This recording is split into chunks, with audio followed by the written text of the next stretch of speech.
La vraie raison de ma faiblesse et de mon manque de fruits, c'est une lenteur inexplicable dans la prière.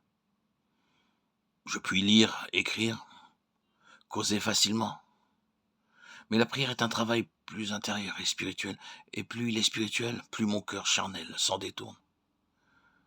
La prière, la patience, la foi ont toujours leur récompense. Il y a longtemps que j'ai compris que si je veux être pasteur, c'est par la foi et la prière que je le deviendrai. Quand mon cœur est disposé et prêt pour la prière, tout le reste devient facile.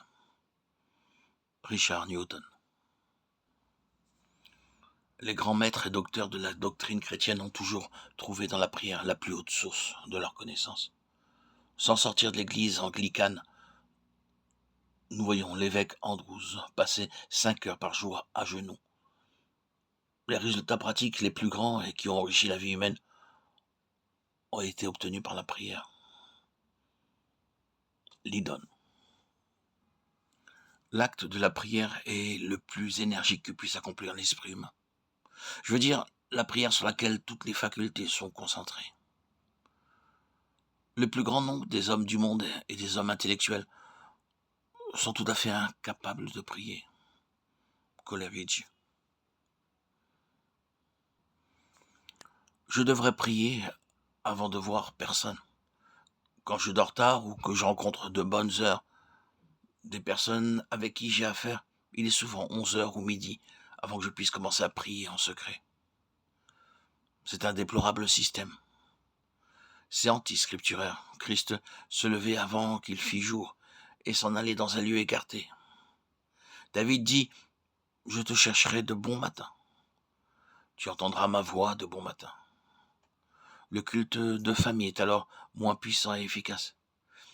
Et je ne puis faire aucun bien à ceux qui viennent chercher du bien auprès de moi. La conscience est mal à l'aise. L'âme n'a pas été nourrie. La lampe n'a pas été mise en état. Et lorsqu'enfin on peut se mettre à prier en particulier, l'âme n'est plus dans le ton. Je sens qu'il vaut infiniment mieux commencer la journée avec Dieu, contempler sa face, mettre son âme en contact avec lui, avant qu'elle ait affaire avec d'autres personnes. Robert Murray McCheyne.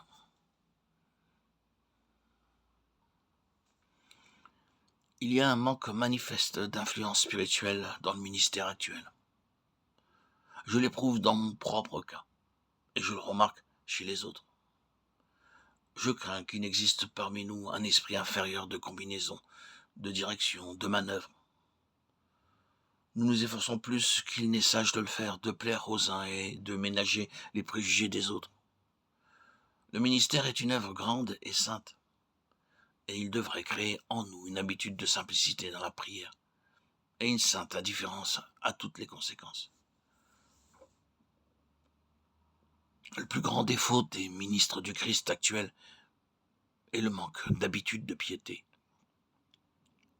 Richard Cécile.